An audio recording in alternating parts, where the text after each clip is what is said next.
Welcome to Dr. Lee Unplugged, real insights from the cutting edge. This is a stripped down video series where I share behind the scenes insights as a scientist and as a doctor on different health and wellness topics. It's raw, direct, unscripted, no sugarcoating, just real talk and real science. And today we're going to talk about surprising things that people do on an everyday basis that they don't realize might be damaging their health, and what we can actually do about it. All right, I'm going to give you a couple of tips, practical tips of ways to actually get around. These are little hacks that you can actually do for health. All right. Now, first, before I tell you what are these harmful actions, I got to tell you how your body fixes it. So here's the thing. There is the new science of health that tells us that we are all born with 5 health defense systems in our body. Now, I wrote about this in my book, my New York Times bestselling book, Eat to Beat Disease. And if you haven't read that, I strongly recommend it. It actually has a lot of insights into the cutting edge science that I actually did myself, and a lot of the research that people love to hear about in terms of food as medicine. But more importantly, it reveals that our body has these 5 health defenses. And I'm going to tell you what they are right now. Number 1, our first defense is called angiogenesis. Angio, blood vessel. Genesis, how our body grows our circulation. Now, our blood vessels, our circulation, a 60,000 mile network of highways and byways that deliver the oxygen we breathe and the nutrients that we eat to every single cell and every single organ in our body. So when our blood vessels are healthy, they protect our health. All right, very important health defense system. Second health defense system are our stem cells. Most people don't realize this, but we are all born with about 70 million stem cells that live in our bone marrow, in our body fat, in our skin, a little bit in our heart, even in our brains.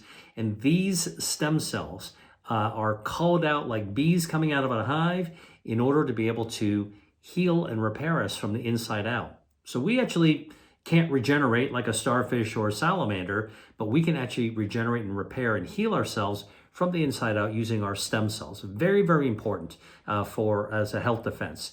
Third health defense is our gut microbiome. Now, most people by now have heard about good gut health, which relates to our gut microbiome. This is 39 trillion bacteria that live inside our body. Most of them live in our gut, our lower gut, in a part of the gut called the colon. And within the colon, part of the colon called the cecum. It's a little sac in our colon. All right, it's where the appendix actually is. And this little sac contains all these bacteria. It's an ecosystem, kind of like the Great Barrier Reef, filled with bacteria that actually do all kinds of good things when they are healthy. Our good, healthy gut microbiome will lower inflammation. All right, they produce short-chain fatty acids that can do this. Our gut bacteria also smooths out our metabolism by helping us have better insulin sensitivity, so we have less blood glucose floating around. Our gut microbiome also helps us heal if we have an injury from the inside out, so it actually speeds up wound healing if we're injured inside our body. Our good gut bacteria also text messages our brain, all right, and helps our brain release neurotransmitters that are important for a better mood, all right? Like oxytocin, like dopamine, like serotonin, all these neurotransmitters that are super important to put us in a better place mentally, good for our good mental well-being. That's our third health defense system.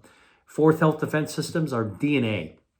Now, you probably know that our DNA is our genetic code. We inherit our DNA from our parents. But did you know that DNA also protects us from the environment? So if we actually have toxins in the environment, whether it's ultraviolet radiation from the sun or toxin that we breathe in, guess what our DNA does? It can fix damage to our DNA that's made, or it can prevent the damage. Now, why is that important? Is because our DNA damage is called a mutation. And mutations are the setup for developing cancer, right? Cancers are actually, the root cause of cancer, actually inflammation, plus mutations in our body will actually spark tumors, including cancerous tumors, to actually grow. So our DNA defenses protect us against that kind of damage. Hey there, have you heard of intermittent fasting? I'm sure you have.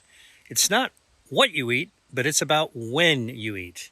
And I've got a simple guide to help you get started with intermittent fasting. If you're looking for an easy way to boost your energy and improve your health, and maybe shed a few pounds along the way, this could be the perfect solution for you. In my guide, I'm going to show you how fasting helps your body burn fat and also repair itself. It's an easy thing that you can do effortlessly every single day. Plus, I'll give you tips on how to succeed with intermittent fasting. And I'll tell you the science behind why this works. Just click the link below to grab your free copy, or scan the QR code on the screen right now. Now, let's get back to the video. The other thing our DNA does is actually it can respond to beneficial actions that we take to create epigenetic changes that can actually protect us against cancer and also help unleash healthy genes. These are proteins that are made by our DNA. Our genes can actually help us create defensive substance that can help us live longer and better as well. And speaking of living longer, our DNA defenses also have at the very end of them a little cap called telomeres. Now, telomeres are at the end of our DNA. They protect us from cellular aging. So as we get older, they burn down. And when they finally burn down to the very bottom, it's like a candle. The wick burns all the way down to the bottom. Then basically our cells are kaput. They've aged. Now, the other analogy that's been given to these defenses for DNA is like the caplet at the end of a shoelace, right? So, basically with that caplet, that little plastic thing on the end of the shoelace protects our shoelace from fraying and unraveling. And, over time, that caplet will break down. And what happens at that point? Guess what? Your shoelace begins to unravel. You ever try to tie an unraveled shoelace or try to thread it back into the eyelet in your shoes? Forget about it. Like really difficult. Well, that's what actually happens when our telomeres burn down. So our telomeres, our DNA can protect ourselves by like growing the telomere, getting it longer again, protecting it from damage. So that's another health defense. And then finally, our fifth health defense is our immune system. Now, our immune system can actually raise inflammation when it's healthy, actually helpful for you, like if you're injured and you need to repair yourself, or our immune system can actually lower inflammation as well, turn down the volume to inflammation, which is really important. Or the other thing it can do is it can actually turn up our immunity, our protective immunity. It protects us from invaders from outside of our body, like bacteria and viruses, and our immune system protects us from invaders inside our body. What am I talking about? I'm talking about cancer cells. Cancer cells are invaders inside our body, and our immune system can conduct surveillance, spot those abnormal cells, and take them out. All right? So these 5 health defense systems, angiogenesis, stem cells, gut microbiome, DNA defenses, and our immune system are vital for our health. Okay, now, what are some activities we do every single day? I'm going to give you 3 of them that we don't realize can cause us harm. All right. So are you ready for them? The first one I'm going to tell you about is filling up your gas tank at the filling station, petrol station, depending on where you live. All right. Now you're wondering, like, how can that be harmful? Well, actually, when you actually pull your car up to the gas station to fill up your tank, you're probably doing it because your fuel tank looks like it's heading towards empty. Got to get some gas. All right. Totally understand. So what do? You turn off the car, get out of the car, go to the pump, pick up the nozzle. You got to put your credit card in or whatever. Put that nozzle into the car, into the slot, the port, and then you hit the gas level that you want. All right, you can get higher quality, lower quality, and you're putting that gas into your car, and you can feel it pumping through the hose into your car. You can hear it sloshing around in your tank. Now, here's where the danger is.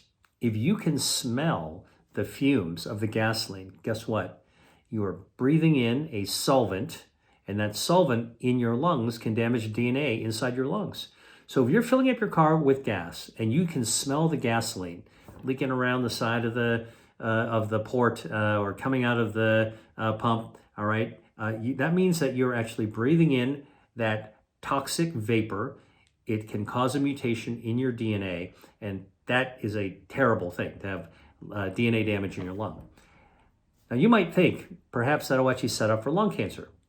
It's true. If you actually do that often enough and you're breathing in all these solvents, you can actually trigger lung cancer. The good news is that your DNA health defense system can actually repair that damage that could actually be caused by those solvents. But there's another fix. And the other fix is that, and this is really what I want to tell you is a practical thing you can do, is don't stand downwind. When you stand downwind, that means the wind's coming from in front of you, between you, beyond you and the pump, and is blowing that the fumes right through the pump into your face, and you're breathing it. What you do, this is what I do, is when I put that hose into my car, I try to sense where the wind is coming from. If the wind is coming from up that way, I will actually step over the hose and I'll stand upwind from the pump. Now the wind is blowing past me and the pump is behind me and the fumes are behind me. I'm not breathing it at all. All right. Simple maneuver. Just walk to the other side of where the wind is blowing, and now you are not breathing in those harmful fumes. Something that a lot of people don't think about, but it's actually really important health hack if you want to actually avoid something that you might not even thinking about could be dangerous for you. Now, the other thing that you could do, all right, just for a defense, is that if you happen to be breathing in those solvent fumes, if you actually have been eating enough fruits and vegetables, all right, produce, that contain antioxidants, strawberries, blueberries, raspberries, blackberries, broccoli, tomatoes, all right, all these antioxidants, they can protect your DNA against damage as well. So then circulating in your bloodstream are all these antioxidant substances from healthy foods that we're eating.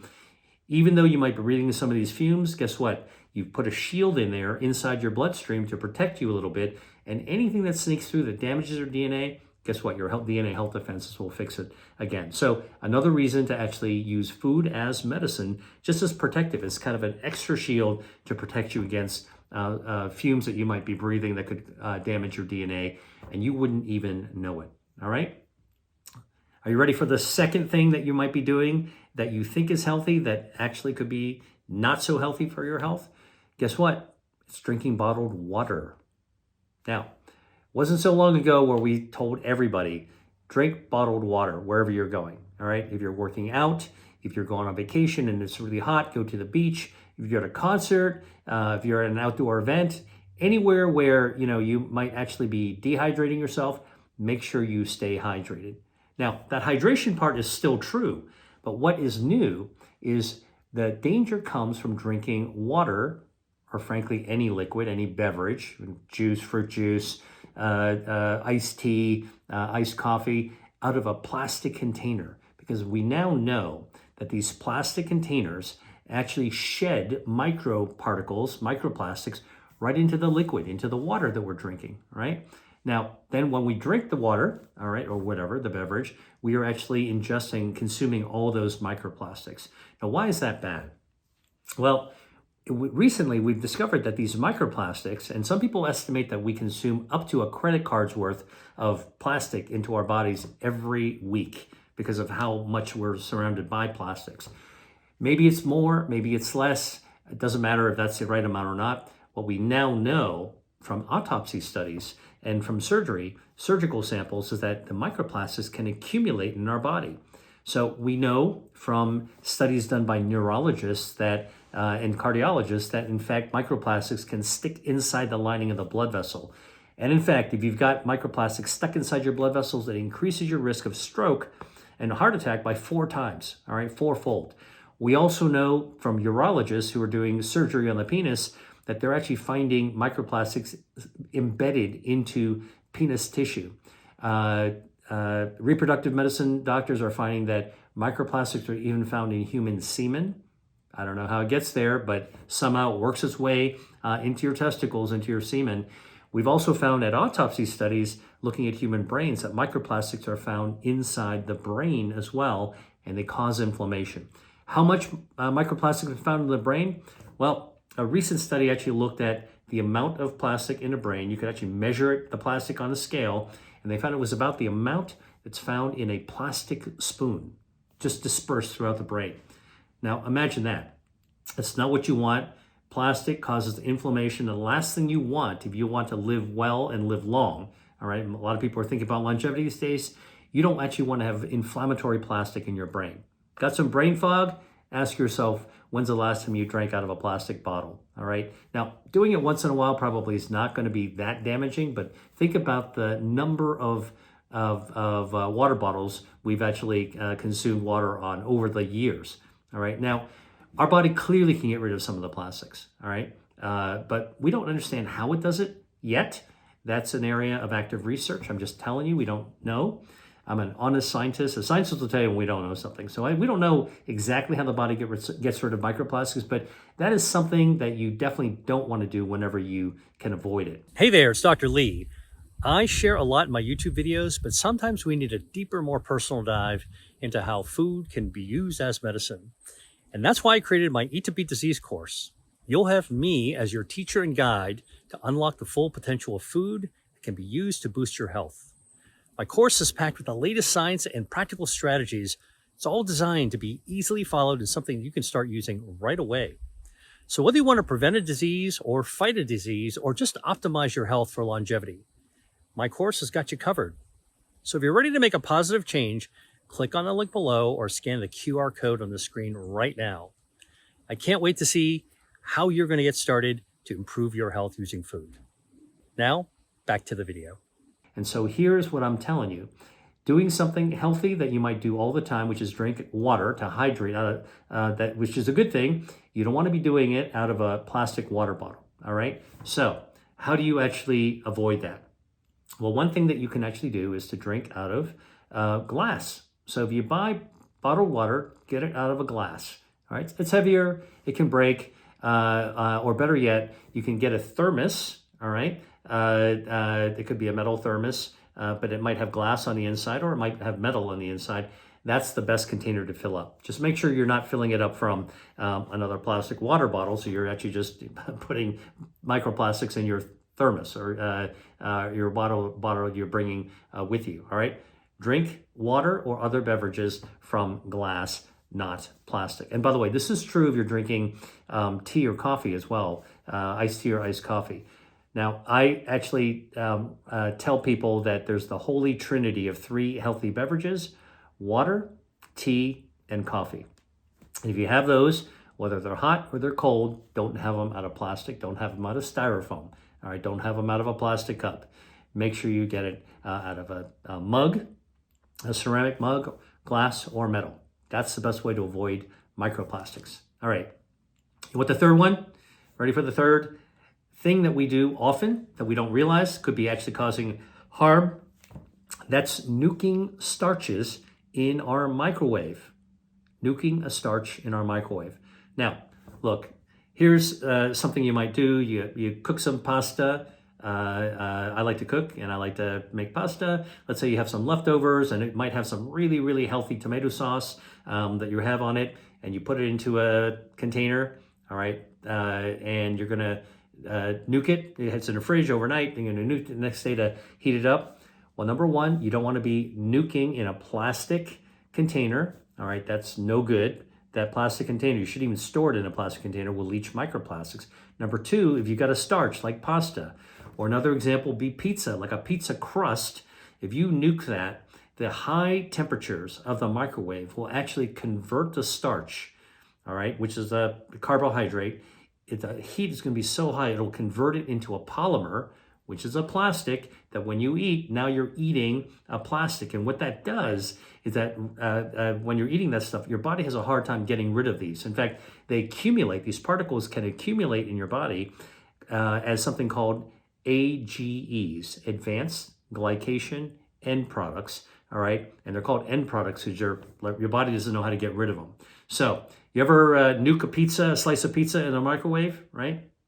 The part with the sauce on it will actually get nice and hot, but the crust will turn into cement, all right? And that is an example of the microwave nuking the starch and converting it into a polymer, i.e. a plastic, that you don't want to be eating. It's like really crunchy, like cement. All right, don't be eating that. Microwaving starches is not good. Microwaving liquids, soups, stews, something that you're reheating that actually is in liquid is fine. I'd make sure you're not heating it in plastic though. But if there's enough liquid, that's going to be fine. You're not going to actually convert it. It's really dried starches that can actually be a problem. So you want to avoid accumulating AGEs. And the simple solution, the simple hack for that is to, number one, don't heat it in plastic. And number two, don't heat starches that way. So for me, if you want to heat some leftover pasta, easiest thing is to fire up a stainless steel pan, all right? And just heat it up in a pan. Put a little bit of extra virgin olive oil or a little bit of water, and you'll heat it up really quickly, all right? I guarantee you that's a tastier, safer way of actually doing it. And then you can actually add new spices to it. I like to refresh leftovers that way, so you're kind of cooking it again, so you're refreshing the dish. A lot healthier than putting it in a microwave. Or if you're heating up something like a slice of pizza, please just get a toaster oven, all right, and fire it up there, heat it up there. That's the safest way to do it. Don't nuke your slices of leftover pizza. All right, that's it for this episode of Dr. Lee Unplugged. I hope you learned something, and if you enjoyed this video, hit the like button, and don't forget to hit subscribe as well if you want more raw science-based information. If you have any thoughts or comments, please put them into the comments section. I look forward to hearing from you. And that's it for now. I'll catch you on the next video. Hey, if you like that video, then you're gonna love this one. Check it out.